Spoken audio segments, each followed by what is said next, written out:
Hi there, my name's Liam Phillips and welcome to the movie Curing the Incurable. Oh, that sounds good. So cool. How does it get any better than that? What we're going to have a look at today is those 13 or so um, clips or questions that we have at the beginning of the movie, and we're going to take each one separately and expand on that a little bit so you get to have some more information and maybe even a tool or two that will allow you to start changing things and start to step into being more of you. So the premise of this is that by choice and by changing your point of view and stepping into more of who you be, you can create and generate seemingly miracles with you, your body, your life, your money flows, your relationships, just about everything. So come and join me on these 13 questions that we have, and let's have a look at perhaps creating a different possibility for you and your beautiful body. So the first question I'm going to ask you is positive thinking really working for you? When I first created disease in my reality, I tried a lot of things, lots of different diets, ways of thinking, meditating, positive thinking. And what I actually found was that the positive thinking worked for a very short while, and then all of a sudden everything would go to again. And what I've realized is that our point of view often creates our reality. And so positive thinking is still about this reality. It's like if you say over and over to yourself that your shit doesn't stink, you're still got this idea that somewhere along the lines your poo does stink. You're trying to make it not, so you're still caught up in the positive and negative charge of this reality. And what that tends to do is to lock us into a reality that is not true and real for us. So, if positive thinking is not really working for you, what can we do or be different that would allow us to change that? And one of the really great questions that I have found is, who does this belong to? And it comes from something called access consciousness. And it's actually in my book, Curing the Incurable, as well. And by asking this question for every thought, feeling, and emotion, you can start to step out of this positive and negative way of thinking. Try it, see how it goes. For every thought, whether it's positive or negative, all you have to ask is, who does this belong to? And then return it to sender with all the consciousness of the universe attached. I know it sounds wacky, but it really does work.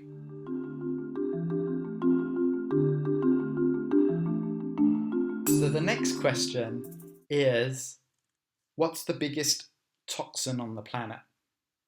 And you'll notice I had to go over there to read the question. I haven't got one of those autoresponders. So what is the biggest toxin on the planet? Is it cigarette smoke? Is it, the mining? Is it car pollution? Or is it judgment? One of the things is, if we didn't have judgment on the planet, what could we create instead? When we start to judge ourselves or another person, we start to make more of that reality of positive and negative, which we just spoke about. And that doesn't allow for anything new or any change to show up with any ease. I'm just wondering how many of you have actually judged your body. Like when I first started out, I used to judge my body every day. And it was like, I'm too skinny, I'm too skinny, I'm too skinny. That used to go through my mind almost 24/7 for about 45 years. And it actually started to create my reality with my body. And it was interesting because what I created as a disease was actually me rotting from the inside out through my bowel, and I was losing weight at a phenomenal rate. Oh, and that rhymes. And I was down to well below 40 kilos when I was close to death. And of course, if your point of view creates your reality, and what we say creates our reality, if I'm thinking constantly, I'm too skinny, I'm too skinny, I'm too skinny, what the body hears is, yes, we're going to create more skinniness. And then your body shows up that way. In my case, it was interesting because I created a disease where it got skinnier and skinnier and skinnier. So, what can we do and be different with judgment? Well, for starters, we could step beyond it. So, what would it take for you to step beyond the judgment of your body?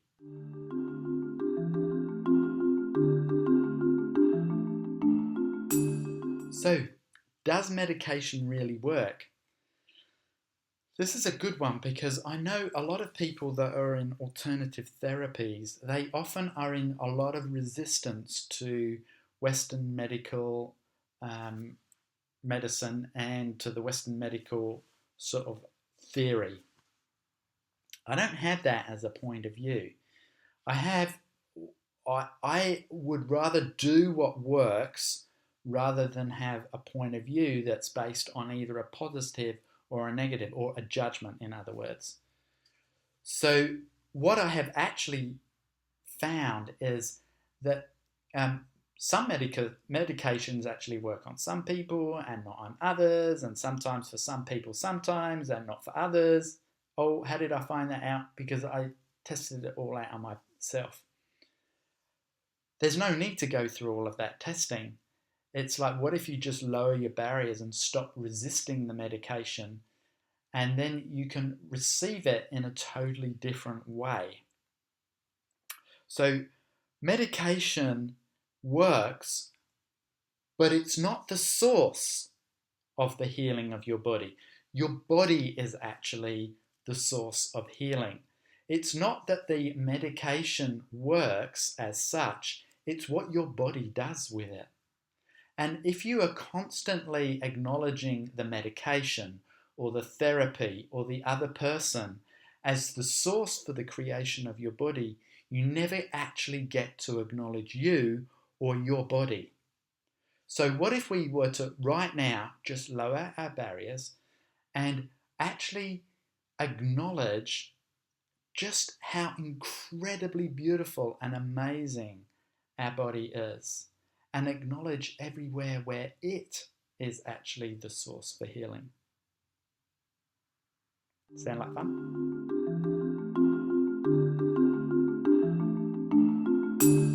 So is food the source for the creation of our body then? Well, it's a bit like the medication. When we misidentify a particular energy, we never actually acknowledge what is true and real, and we're operating from a lie. So if you've bought that food is the source for the creation of your body, it means that you stop receiving from your body and you stop receiving all the other energies that are also contributing to creating your body. When I first started out with creating a disease, I know that sounds weird, I was actually buying into a organic health food shop. And I had bought the point of view so much that good, healthy, organic food was the source for creating a good, happy, healthy body. And I remember talking to my wife after many years of doing this stuff called Access Consciousness, and she told me that when she used to put non-organic food into the fridge, I would yell and scream at her because I had the point of view that it wasn't a contribution to our bodies, because I bought the point of view or the belief that the good food was going to create health in my body, and it didn't. It doesn't mean that you can go out and just eat junk.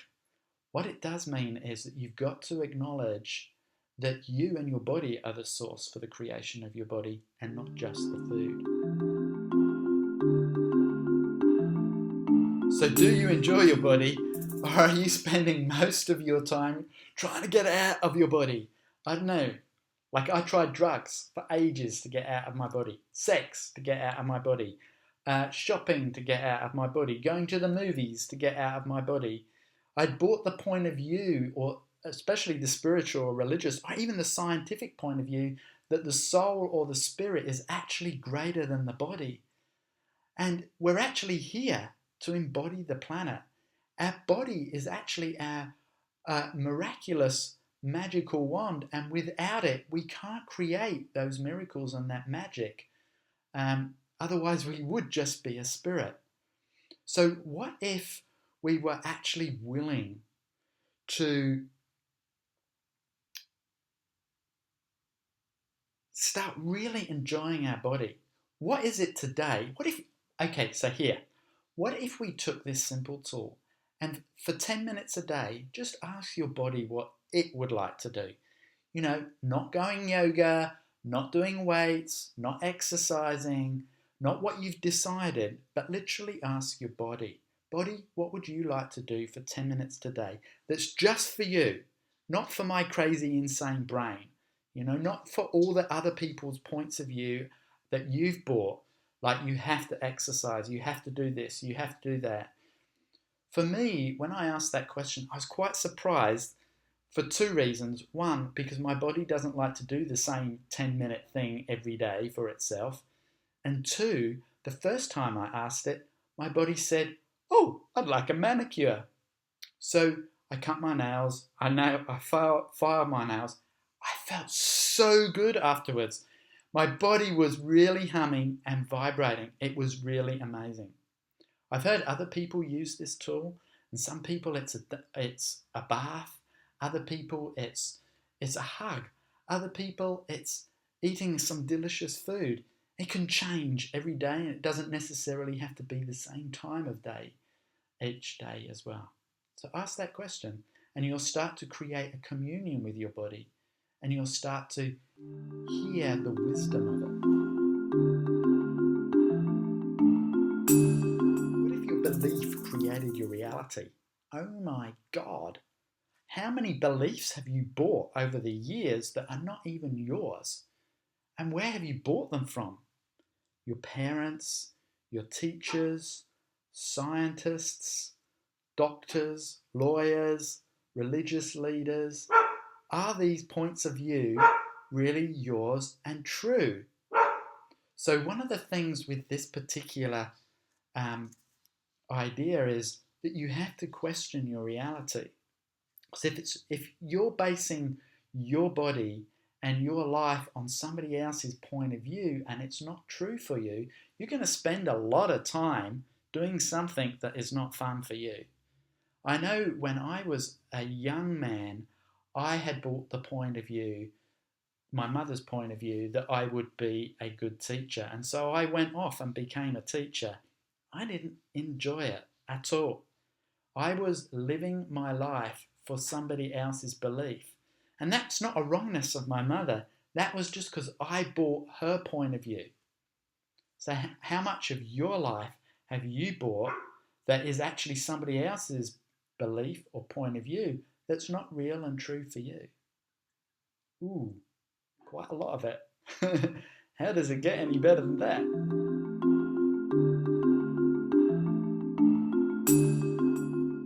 How much energy do you and your body truly have? Well, science tells us that there's enough energy in the cells of the human body that could actually light a city of the size of, say, Sydney in Australia for about 3 months. That's an amazing amount of energy. So when we say we're tired, is that really true, or are we actually picking up other people's points of view or energies around us? Again, our belief system or our point of view creates our reality. So I often used to say, I'm sick and tired of this, I'm sick and tired of this, I'm sick and tired of this. And of course, what was I creating? Exactly that. You know the answer, more sickness and more tired. Now, when I actually start to get tired, I actually ask a question that we asked earlier on. Who does this belong to? And return it to sender with all the consciousness of the universe attached. And that actually clears a lot of the tiredness immediately. What if tiredness was really just an awareness of somebody or something else? That if we didn't buy it as real, we wouldn't have to lock it into our body. What if we actually had a lot more energy than we had been led to believe?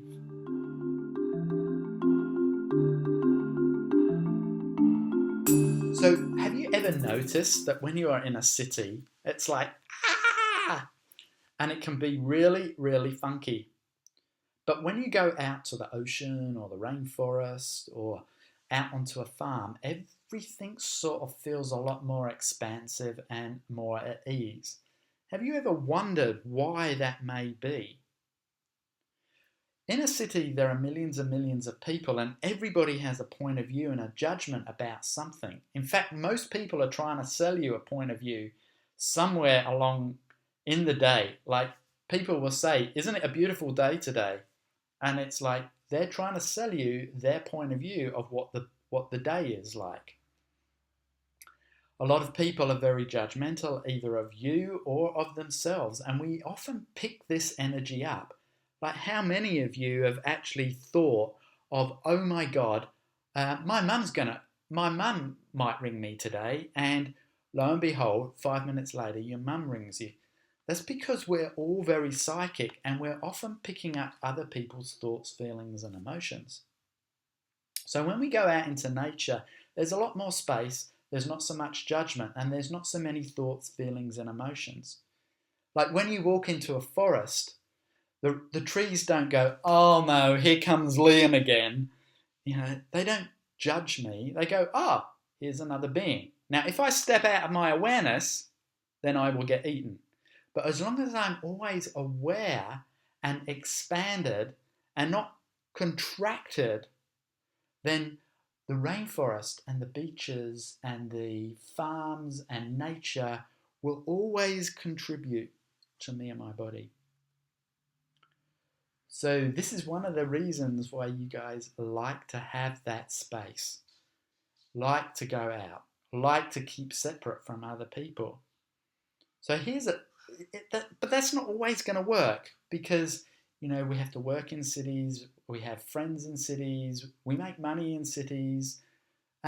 So what can we do that would be different?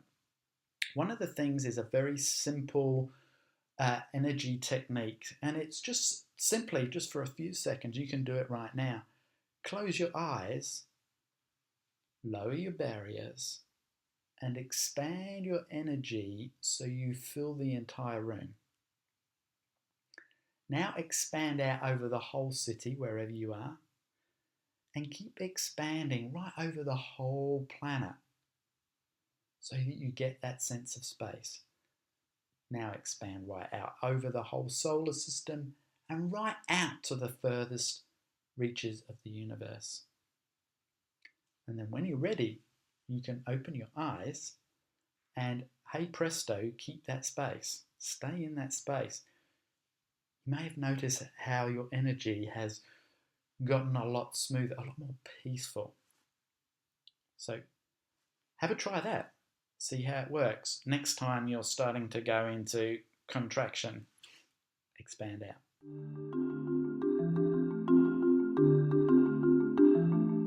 Are you separate from the planet? Interesting question. The thing is, we've got these bodies, they're actually made from the planet. The planet is made up of all these molecules, and our bodies are made up of the exact same molecules. So when we die, our body goes back to the planet. Whilst we're here, we're never actually separate because the molecules are made up mainly of space. And science tells us that our molecules are made up of mainly 99.999% space. And so the space in the molecules of the planet are basically the same as the space in the molecules of our body.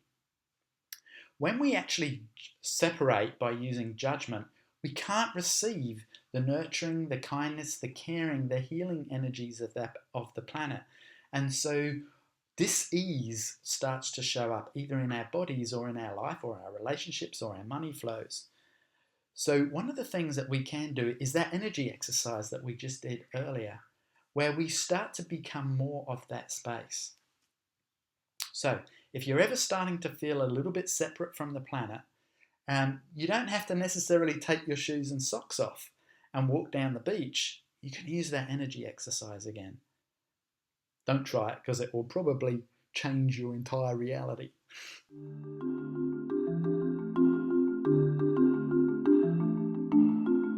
So, is pain real? That's a very interesting question. It feels real, doesn't it, when you're in it? But how much of the pain that you are actually experiencing, quote unquote, is actually your resistance to an awareness? So we've talked a little bit about the who does it belong to tool way back at the beginning of the video.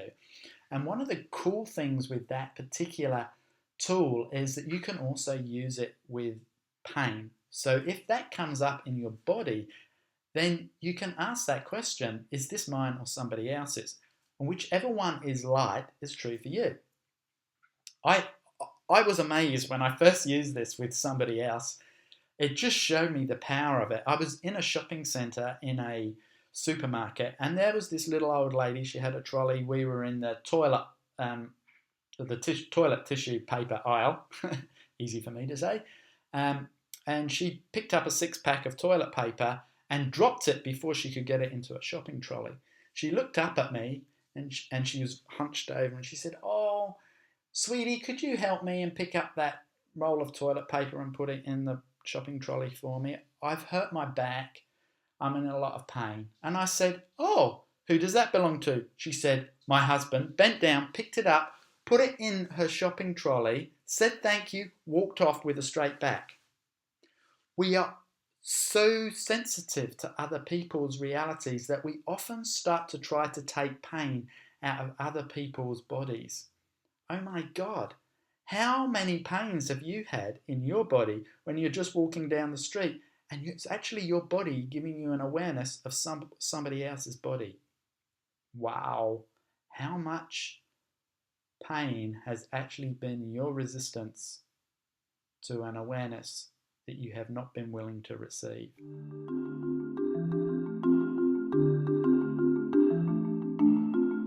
So are feelings real and true? There is so much metaphysical and spiritual and religious ideas and popular psychology as well that feelings are real and true, or thoughts are real and true. I'm always questioning all of that. If it's real and true, why do a lot of the thoughts and feelings that we have not actually feel light? If this is one of the tools that I really love, the Who Does It Belong To tool will get you out of buying 98% of your thoughts, feelings, and emotions. But this one is also really cool, light and heavy. If something is light for you, it's true for you. And if it's heavy, it's not true for you. So the next time that perhaps you go to a doctor and he starts talking about, oh, you're going to have to be on medication for the rest of your life, you may actually ask that question in your head. Is this light or heavy? If it's heavy, then you know that that's a lie. If it's light, then you know it's true. It's a very simple tool, I know. I have used it to create a very large worldwide business, and also with my relationships and my money flows, and it's amazing. Every time I choose something heavy, it doesn't work. And every time I choose something light, there is always another possibility that opens up.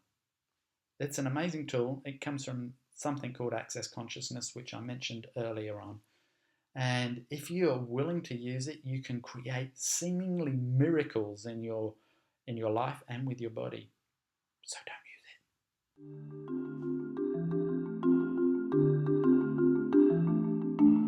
So there you have it, Curing the Incurable, the movie. We're outside now, and I guess that's the last thing I'd like to leave you with. It's not just about our bodies, but also about our beautiful planet.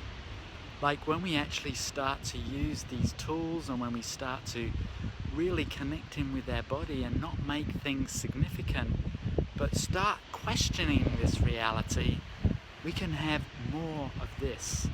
We can have access to all the molecules of the entire planet that can actually create something different with our bodies. As I said before, I'm the author of the book Curing the Incurable, and you can purchase it, I don't know, somewhere around on my website. And what I'd really love to do right now is just thank you for having the time to watch this, because even if you only take one of those tools and use it in your daily life, you're going to start to create a change on the planet. You may never know about it. Like, I've done classes in Japan and people in Sweden have contacted me the next day and said, Liam, what the hell have you been doing? My entire body and my reality has changed. You too can have that effect in the world when you be you. And I am so grateful for you choosing to be more of that. More of that is going to create a different reality, one where we can have the peace and ease of consciousness and not the trauma and drama of this reality. Hopefully I will meet you one day and I can give you one of those big juicy hugs and say hello to you and your amazing, fabulous, beautiful body. Ciao for now, and truly, what else is possible?